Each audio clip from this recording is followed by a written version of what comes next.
Now, that brain that you gave me, was it Hans Delbrooks? Young Frankenstein may seem like just a humorous parody, but beneath the laughter lies a multitude of buried secrets. Some of the film's darkest, most haunting scenes were planned, then deleted, shortened or banned altogether, to ensure audiences left the theatre laughing, not terrified. Did you know that most of what you saw on screen was only the bright surface of a much deeper, stranger story? Released in 1974, Young Frankenstein was a dazzling symphony blending horror and madness. Frederick Frankenstein. Gene Wilder steps into his ancestral castle, reopens his grandfather's deranged experiments, and encounters the monster, the bumbling Igor and the innocent Inga. But to achieve that perfect balance of laughter, countless scenes had to disappear, moments deemed too dark, too sensual, or too chaotic for the moral standards of the 1970s. And now, as the dust of time is brushed away, those hidden secrets are resurfacing, revealing a young Frankenstein that is darker, more distorted, and more hauntingly real than ever before. 1. The most condemned, horrifying scene. In 1974, Young Frankenstein. Mel Brooks' black and white parody masterpiece exploded with a budget of only $2.8 million, but grossed over $86 million, becoming the second highest grossing comedy of the year and saving Fox from bankruptcy. Roger Ebert called it Brooks's most disciplined comedy, a work that was more than just laughter, it was legacy. Yet few knew that behind the audience's laughter was a filming process so mysterious and tense that the actors were terrified. It was a test of mental endurance, physical strain, and moral limits. Who are you? What are you? What do you want? What are you going to do to me? Calm down. I'm not afraid of you. The most controversial scene of the film came when the monster burst into Elizabeth's room. Originally, Brooks designed it as a direct parody of a violent moment in Bride of Frankenstein, where Boris Karloff's monster displayed implicit sexual aggression. In Brooks' version, the monster escapes from the castle and suddenly storms into Elizabeth's room. She's visiting Frederick, pulling her out of bed in a moment that is both terrifying and absurd, leaving the whole crew breathless.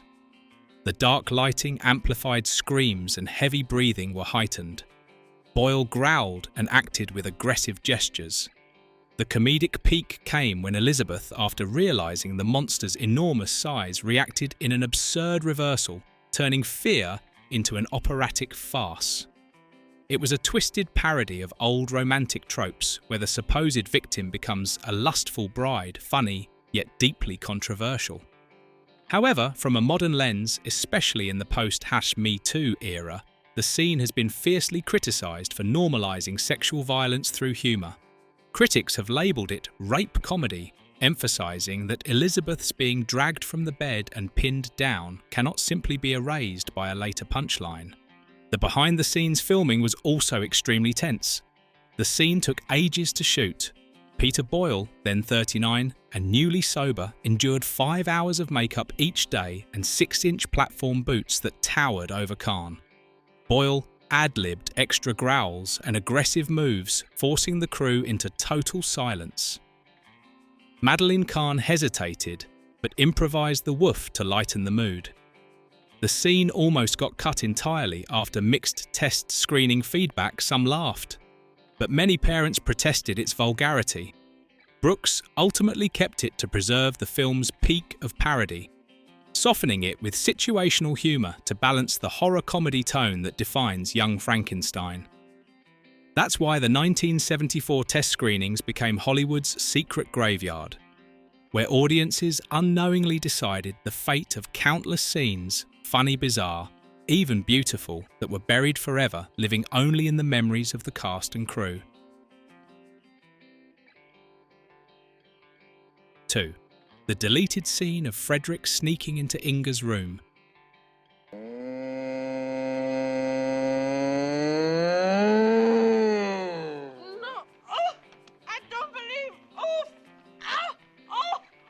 One of the darkest scenes never seen by anyone existed only in short footage. It expanded on the relationship between Frederick and Inga after their first day in the castle. Frederick sneaks into Inga's room through a dim hallway carrying a candle and wearing a gothic robe, a mix of romance and eeriness. He whispers, "Inga, I can't sleep. Dreams of experiments and you."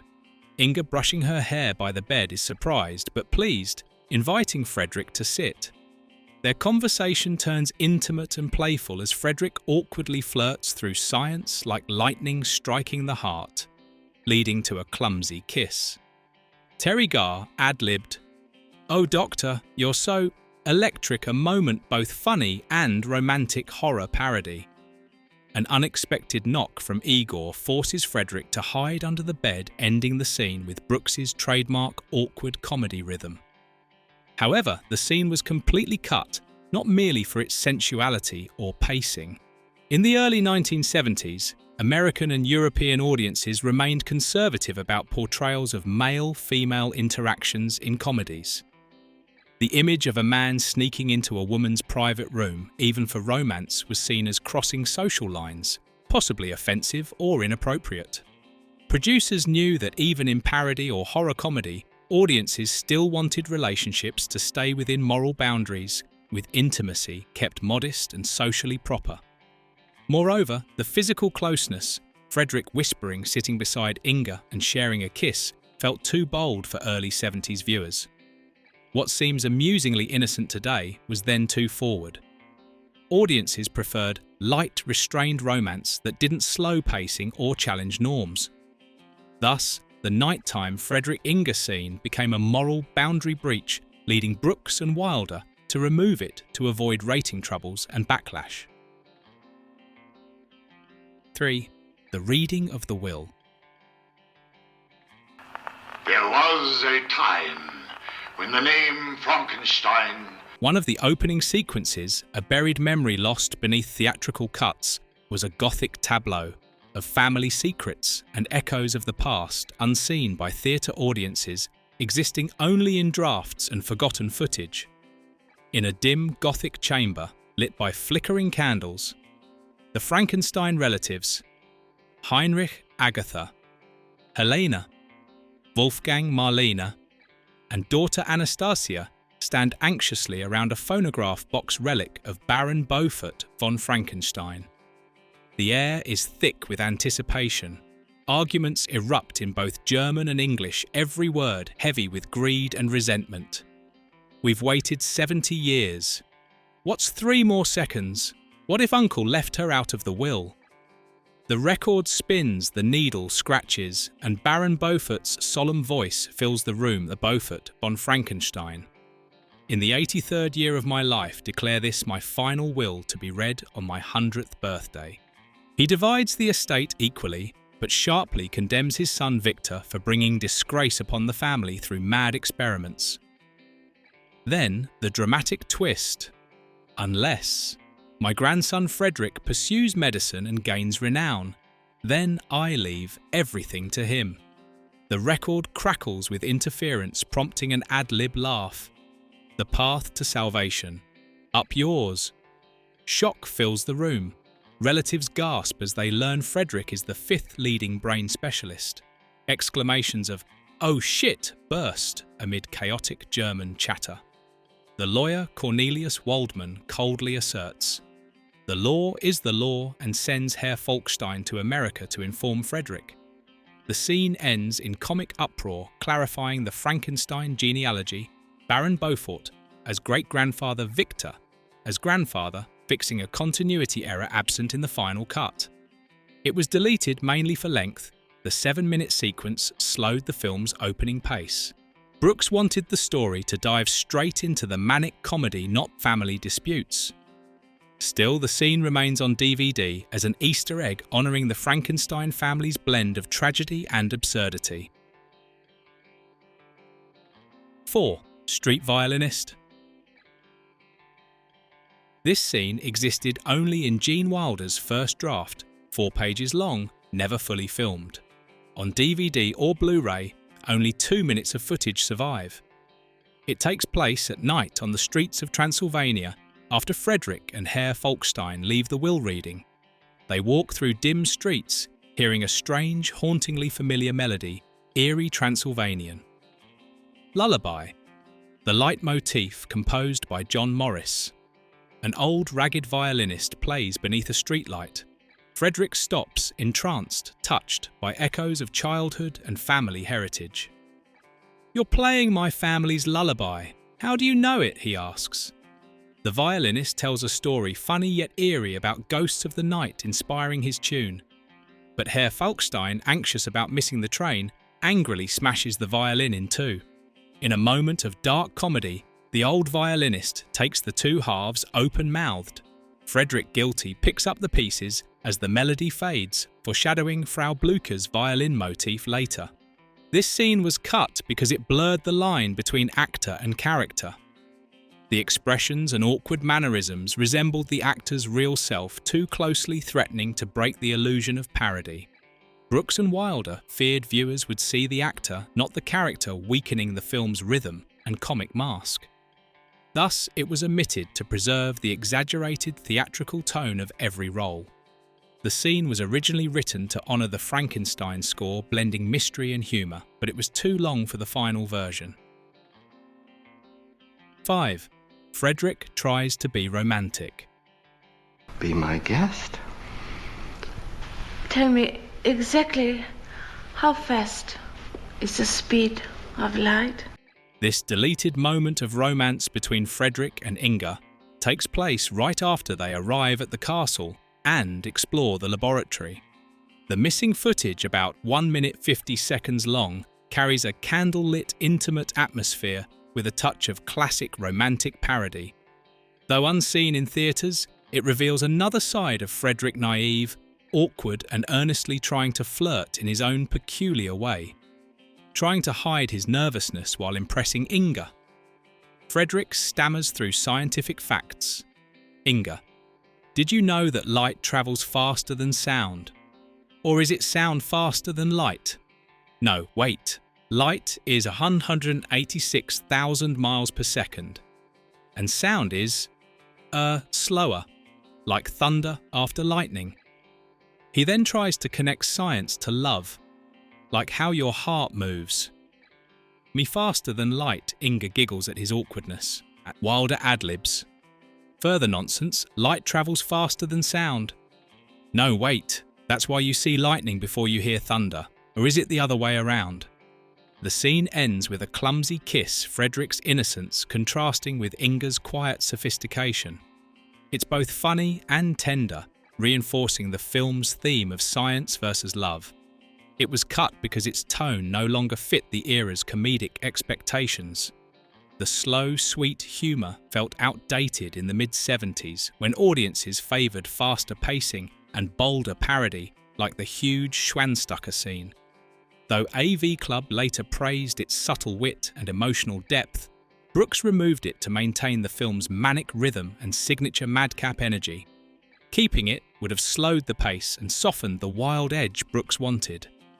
Do you think the film would have been more interesting if this scene had remained? Share your thoughts. 6. Jack Sprat, the Highwayman. This is a darkly humorous side scene that appeared in early drafts and scripts, but was never fully filmed. The story takes place between the monster wandering in the forest and meeting the blind hermit. On a pitch-black road, a thin, sly figure appears, Jack Sprat, the Highwayman. He blocks the monster's path, holding an old pistol, shouting, "Stand and deliver your gold or your life." Wait, you have no gold, but that brain looks valuable. This thief was inspired by the nursery rhyme Jack Sprat could eat no fat, and became a dieting robber, targeting only lean parts like brains or hearts. It's a clever parody of Universal-style cowboy films with a touch of dark comedy. The monster, still clumsy after resurrection, raises his trembling hands, causing Sprat to fire into the air. But upon seeing the monster's enormous size, Jack Sprat panics, runs away, and trips into a bush. The scene ends with the monster picking up the gun and bending it like a toy, while cartoon-style laughter echoes in the background. The idea was Gene Wilder's ad-lib meant to add a highwayman element from old British horror films while humorously mocking nursery rhymes. However, this scene was removed from the official shoot because it was too disconnected and didn't advance the plot. Few people know that Jack Sprat the Highwayman was also considered too dark by the standards of the time and would likely have faced censorship had it been released. The image of Jack Sprat targeting the brains or hearts of his victims, a mix of implied violence and dark humour, created a grotesque yet powerful impact on younger or more sensitive audiences. The scene crossed the boundaries that early 70s American studios typically allowed in comedies, especially those mixing gothic parody. Furthermore, the sight of the monster facing a thief intent on stealing a brain followed by the gun being bent like a toy was both funny and disturbingly violent, making it hard to digest for many censors. Brooks and Wilder, realising the potential controversy and how it could undercut the film's joyful tone, decided to remove it completely. What do you think would the film have been more interesting if this scene had been included? Beyond the scenes mercilessly deleted for violating 1970s moral standards, Young Frankenstein also hides countless mysterious behind-the-scenes moments that audiences rarely know about. Failed takes where Gene Wilder, Teri Garr, and other actors had to repeat scenes dozens of times, striving for perfection in every expression, stumble and laugh. What looks effortless on screen actually came from immense effort. Every glance, every hand movement could ruin an entire scene, forcing the crew to restart in tense but hilarious silence. These bloopers, sometimes existing only in test footage or script notes, form part of the film's secret charm. They expose the illusion of cinematic perfection. The laughter on screen might have been bought with sweat awkwardness and accidental mistakes that the audience never saw. Let's keep exploring. Marty Feldman, Bites, Madeline Kahn's mink scarf. Stop that! One of the most famous on-set moments in Young Frankenstein was when Marty Feldman bit Madeline Kahn's mink scarf. This scene was incredibly difficult to film without breaking character, since both Feldman and Kahn had such natural comedic chemistry that laughter erupted across the set. Even during rehearsals, Wilder and Brooks struggled to maintain composure to avoid ruining the take. In one rare take of Elizabeth entering the castle with her luxurious mink scarf, Marty Feldman, as Igor, suddenly bent down and bit the fur's tail hard, sending white hairs flying like snow in summer. Real mink, worth $50 apiece, stuck in his mouth as Feldman spat them out, chewing like gum before giving a mischievous grin. Madeline Kahn screamed. Gene Wilder panicked and the entire set collapsed in laughter. They had to reshoot nearly 15 times a record for the film because each time Feldman bit the fur stuck to his tongue, forcing him to stop mid-scene. Mel Brooks yelled from behind the monitor, "Cut! Those are $50 minks! Marty!" In the end, the scene was cut from the final edit because it was too chaotic and broke the refined parody tone Brooks wanted to maintain early in the film. The chosen take kept only Feldman's wicked smirk enough to suggest madness without derailing the pacing too soon. 8. The classroom scene. Next came another ruined take, this time in the medical classroom. Gene Wilder, as Frederick Frankenstein, was seriously lecturing about the nervous system when he suddenly erupted. "Destiny, destiny." No escaping that. For me then, burst into manic laughter, stabbing his own thigh with a scalpel. The fake blood splattered everywhere, making the students and Teri Garr crack up uncontrollably. Wilder continued stabbing 12 more times, improvising lines each time. "Oops, wrong leg," or "I said destiny, not density." "By the 9th take," Cloris Leachman shouted from backstage. "Gene, stop it, I'm gonna pee." And the entire studio shook with laughter. Wilder deliberately broke character, feeling the scene was too serious and too close to the original Frankenstein. Mel Brooks loved the take so much he nearly kept it, but test screenings showed audiences laughed too early, ruining the build-up to the later putting on the Ritz sequence. 9. Boyle gets a sedative. The next chaos-inducing scene came when Peter Boyle, under layers of monster makeup, was being injected with a sedative by Frederick and Igor.